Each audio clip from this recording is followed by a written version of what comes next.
بسم الله الرحمن الرحيم كنا وعن داوديال كسو دوادا برنامج adduunyadu waxay ku sii siqaysaa colaad iyo dagaalo ballaaran oo meelo kala duwan oo ka mid ah dunida waxaa ka taagan halkii abwaanka Soomaaliyeed uu ka yiri hareeraha adduunka dabbaa ka holcaya 80 sano ee la soo dhaafay adduunyada xasilooni ayaa ka jirtay marka laga reebo dagaalo goosgoos ah laakiin si ka duwan dagaaladii koowaad iyo kii labaad ee adduunka oo galaaftay nolol aad u fara badan keentayna in la isku isticmaalo hubka nuclear-ka ma aysan jirin laakiin hadda xaaladdu way adag tahay dagaalka Ukraine ayaa laga cabsi qabaa in uu sii ballaarto oo uu qarxo waxa kale oo cabsi weyn ka taagan tahay bariga dhexe Iran iyo Israa'iil iyo reer galbeedka oo dhinac ah ayaa la aaminsan yahay in faraha foodooda isugu taagan yihiin gacanka Kuuriya xiisad baa ka aloosan xagga jasiiradaha Caribbean-ka Mareykanka ayaa kaabiga ku haya Venezuela suurtagalna waxa ah dagaal inuu qarxo Shiinaha iyo Taiwan ayaa faraha foodooda iyaguna isugu taagan Mareykankuna waa dhici karta dagaalkaas inuu soo galo meelo kale oo caalamka ka midana dagaalo ayaa ka jira haddaba macluumaad amurahani ku aadan oo majalada Foreign Affairs ay qortay ayaynu barnaamijkan ku eegeynaa oo si gaar ah isha loogu hayo colaadaha iyo xiisadaha colaadeed ee adduunka ka holcaya warbixinta majaladu ay qortay maxamed maxay ku bilaabanaysaa ciwaanka iyo sheekaduba 80 sanadood ayaa caalamka waxaa ka jirtay nabad hadda waxaad moodaa xaaladaasi inay soo afjarmayso cinwaanka majalada la yiraahdo Foreign Affairs ayaa waxay ku bilaabaysaa caalamka ayaa waxaa ku soo food yeeshay in qaabkii la ogaa oo dhan uu isbedelayo oo dib u qaabeen xagga awoodda ah ay bilaabatay waxayna u badan tahay in colaad weyn oo caalami inay dhacdo taasoo horseedi karta in la soo afjaro xilligii nabadda iyo xasiloonida ee u dhaxaysay awoodaha waaweyn 80 sanadood ee la soo dhaafay iyo wixii ka dambeeyay dagaalka labaad ee adduunka waa xilligii ugu dheeraa ebed taariikhda uu adduunka nabad noqdo haddii aynan awoodaha waaweyn aynan dib u cusboonaysiin istiraatiijiyadii dhaqankoodana ay wax ka bedelin waxaa dhici karta in isbedel weyn uu ku imaanayo qaabkii caalamiga ee adduunka loo xukumayay waxa ay tilmaamayaan laba qoraa oo maqaal dheer qoray kuna daabacay majaladan oo kala ah Graham Allison iyo James Winfield ayaa waxa ay sheegayaan in isbedelkani uu u dhaxeeyo awoodaha waaweyn uu yahay mid markii taariikhda dib loo fiiriyo muujinaya in xilligii xasiloonida ee awoodaha waaweyn ay dhif iyo naadir tahay in 80 sanadood adduunku uu nabad ahaado halka inta badan xiriirka caalamiga ah uu ahaan jiray mid la isku haysto inta badanna horseeda in dagaal gacmaha la isla tago hadda calaamadaha muuqda oo dhan ayaa tilmaamaya in xilligan 80 sanadood ah oo qayr caadi ka ah taariikhda caalamka in ay hoos u dhacayso dowladda Mareykanka awoodeedii iyo midii dhaqaale taasoo qayb ka ah sida qorayaasha ay ku doodayaan in khatar colaadeed ay sii kordho waa gartay maxaa marka maxamed arrimahan ugu wacan ma adduunyadii baa isku dheelitirmaysa xagga awoodda oo cid kasta miya awood la soo baxday dabcan Mareykanka warbixintu waxay xusaysaa awoodiisa inay sii hoos u sii dhacayso nusqaamayso marka maxay ku fasirayaan qorayaashu arrintan labadan qolo ayaa tilmaamaya markii uu dhamaaday dagaalka labaad ee adduunka Mareykanka wax soo saarkiisa waxa uu caalamka ahaa kala bar wuxuuna ka faa'iiday in burbur badan uu ka jiray wadamo badan oo Asia iyo Yurub dagaalkana ay ka dhalatay laakiin markii uu dagaalka qabowaad dhamaaday dowladda Mareykanka ayaa saamigeedii waxa uu hoos u dhacay rubac maanta la joogo saamigii dowladda Mareykanka ay lahayd ayaa hadda waxa uu noqday 7% sababtoo ah awoodo waaweyn oo dhaqaale ayaa kacay waxaana soo baxay wax soo saar iyo xarumo wax soo saar oo reer galbeedka iyo Mareykanka madax bannaan waxaa la sarbeebayaa Shiinaha sida laga soo xiganayo labadan qoraal Anison iyo Winfield isbeddelkani ayaa culays weyn oo dhaqaale keliya aan ku hayn Maraykanka ee dowladda Maraykanka saameynteeda ayaa hoos u dhacaysa. tanna waxa ay tilmaamaysaa in adduunkii uu yeelanayo madax cusub, awoodo waaweyn, kuwo goboleed inay soo baxayaan oo ay ka mid yihiin Shiinaha, Hindiya, Ruushka iyo Yurub,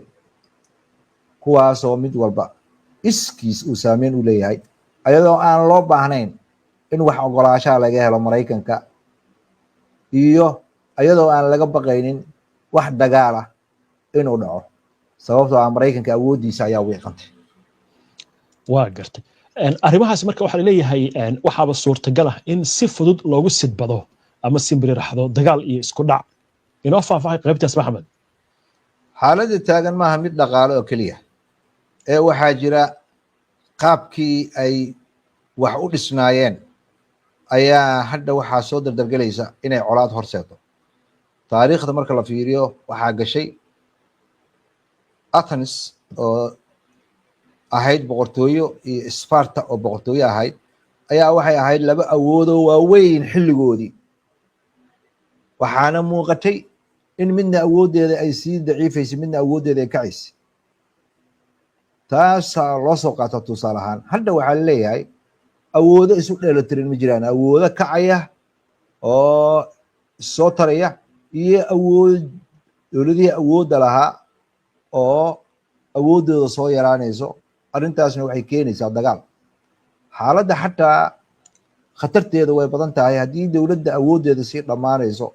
ay isku daydo inay tallaabooyin aan loo qaatay inay qaato, sida uu ku tilmaamay nin aqoon-yahan oo xagga dhaqaalaha ku takhasusay Ray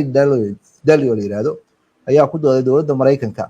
haddii ay awooddeeda ka badbadiso kharash badan ayay gashay, deyn badan ayay gashay, waxaa aad u weeqma buu yiri awooddii ay u lahayd in ay caalamka garwaneedan ka noqoto. qorayaashan ayaa waxa ay leeyihiin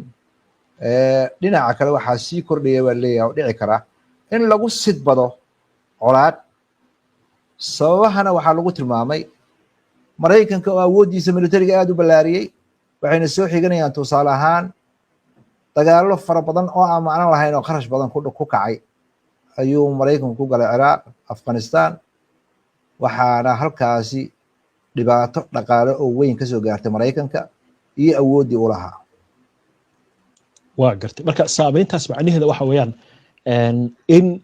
amarku taagleyntii Yurub iyo Maraykanka ay sii yaraanayso ama meesha ka baxayso. labadan qoraa ayaa waxay soo xiganayaan nin mufakara oo Shiineys ah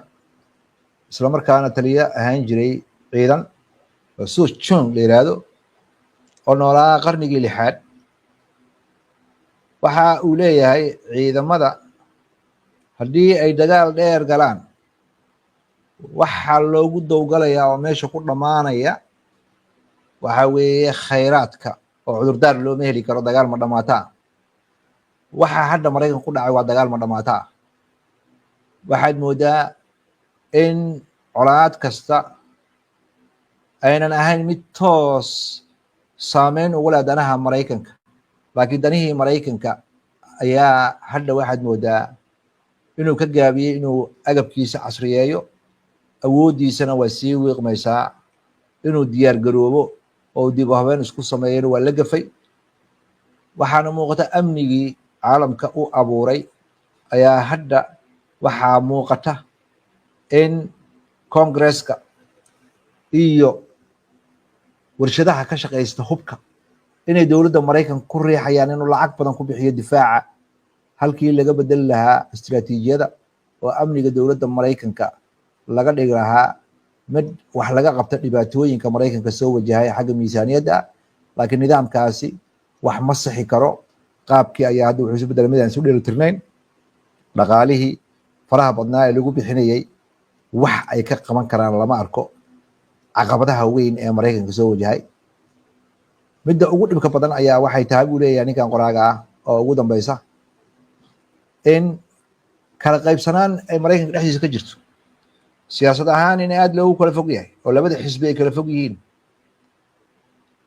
waxaa xataa isbedelay hogaankii iyo qaabkii maraykanku uu caalamku u xukumayey. hadda waxaa iska hor imaanaya baa leeyahay mowqifyada maamuladii kala duwanaa ee maraykanka, waxaana aad hoos ugu dhacay awooddii uu maraykanku u lahaa in uu xasilooni iyo siyaasad arrimo dabadeed isku dubaridan inuu yeesho. hadda waxaad moodaa siyaasad juqrafeedka caalamka inuu isbedel ku yimid. wadamo badan ayaa waxay u baahan yihiin in ay yareeyaan waxa loo yaqaano wadannimada, laakiin maraykanka hadda waxa ka socda waxa weeye maraykan adduunka intiisa kale waxaad moodaa in la halmaamo oo ayaga qoorta iskugu jiraan. waa gartay, laakiin hadda waxaa maraykanka ka socota gaar ahaan maamulkan cusub oo la yimid waxa loogu yeeray dib u habeyn ciidanka ah. marka taas ma waxay u muuqataa in maraykanku doonayo dib inuu soo celiyo awooddiisii? maamulka hadda jira ee maraykanka ee Donald Trump ayaa ka shaqeynaya inuu isbedel weyn ku sameeyo xiriirka uu caalamka la leeyahay iyo heshiisyada caalamka, wuxuuna abuuray jahwareer ay labadaba la yaaban yihiin saaxiibadiisii iyo xulafadiisii iyo wadamadii kasoo horjeeday. waxaana meesha ka baxay ballanqaadyadii hore ee maraykanka uu galay heshiisyadii, waxaana isbedelay oo madaxa iyo majihii ay kala daba mareen iskaashigii caalamiga ah iyo qaabka u dhisnaa. aragti wanaagsan iyo wax lagu bedelaa iyadoon la haynin ayaa hadda waxaa muuqata in xarumaha go-aanka laga qaato ay jahawareeriyaan wax walba. maraykanka hoggaankiisana uu tacbaan sii noqonayo marka ay timaado hagista caalamka. waana dhib badan tahay in arrintaas dib loo dhiso. maqaalkan ayaa ku nuuxnuuxsanaya in lafagurayaasha ay ka hadlayaan doorka muddada fog ee ku geedaaman siyaasi juqraafiyeedka maraykanka, in qaramada ay hadheertaan wax badan isbedeleen. xayndaabkaasi ma aha mid sii socon kara, waxayna inta badan u eg tahay in awoodihii waaweynaa aynan awood u lahayn in xaqiiqada maanta caalamka cusub ka jirta inay la qabsadaan. su-aasha maraykanka maanta haysata ayaa waxa ay tahay, awood ma u leeyihiin inay aqoonsato maraykanka ama garwaaqsato heerka ay marayso iyo aragtiyo cusub oo dib u cusboonaysiin loogu sameynayo awooddoodii laguna maareynayo nidaamka caalamiga ah si awoodaha waaweyn loo xakameeyo iyadoo aanan dagaal weyn la gelin. waa gartay, waa arrin cajiiba. qaladaad horay u dhacay oo kale ayaa suurtagal ah baa laleeyahay maraykanka dib inuu u sameeyo. maxay ku macneeyeen qorayaasha arrinkaas? labadan qoraa ayaa waxay soo xiginayaan nin philosopher ah oo jarmal ah oo yiri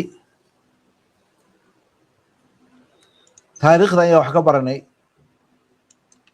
taariikhdan waxba kama aan baran. macnaha waxay tilmaamaysaa bini aadamka mar walba inuu khaladkiisa ku celcelinayo, gaar ahaan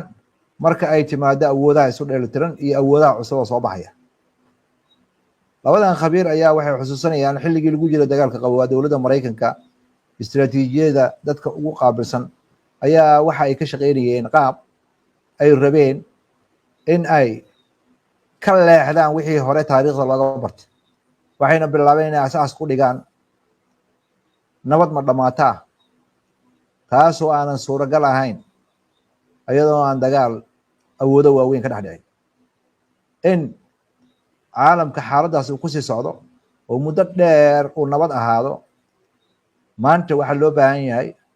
in dadaal fara badan la sameeyo oo istiraatiijiyada la casriyeeyo, heshiisyo fiicanna la galo oo lagu xalinayo arrimahan caalamiga ah iyo arrimaha qaranka, si hoggaanka uu helo hadaf siyaasadeed oo miro dhal noqon kara. waa garta, waxay bixiyaan talo adduunyada ay tahay inay kaga badbaadi karto qarax weyn oo dagaal oo dhaca. maxay halkaasi ka tilmaameen maxamed? labadan qoraa ayaa dib u xaqiijiyay halka nidaamka caalamiga ah hadda xaalad kala guura oo khatar uu ku jiro, loogana baaqsan karo qarax weyn in ay suuragal noqon karto haddii awoodaha waaweyn ay gaar ahaan dowladda maraykanka ay dib u qiimeyn ku samayso doorkeeda awoodeeda iyo waxyaabaha ay mudnaanta koowaad siinayso iyo istiraatiijiyadeeda kana fogaato arrimahan xoogga iyo militariga ku dhisan iyo dhaqaalahan la ballaalinayo iyo siyaasaddan ku salaysan kala qaybsanaanta iyo kala fogaanta go-aan qaadasho la-aanta keenay. marka lasoo xorxooriye maqaalkani ayaa waxa uu bixinayaa aragti uu digniin ku bixinayo in caalamka uu khatar ugu jiro xaalad xasaasi ah iyo xilli xasaasi in lagu jiro, gaar ahaan dowladda Maraykanka in aynan xakameyn karaynin caalamka sidoo hadda u socdo, laakiin ayada awoodeeda hoos u dhacaysa iyo adduunka ay xukuntay. awoodo cusub ayaa soo baxaya, xiisadaha ayaa sii dardargelaya, waxayna u baahan tahay buu leeyahay in la isku dhafo hoggaan wanaagsan si colaad weyn looga baaqsado xilligan kala guurka ah, si xigmad ku jirta oo istiraatiijiyad ku jirta loo maareeyo mashaakilada jira. dowladda Maraykanka ama caalamka xaaladda uu maanta marayo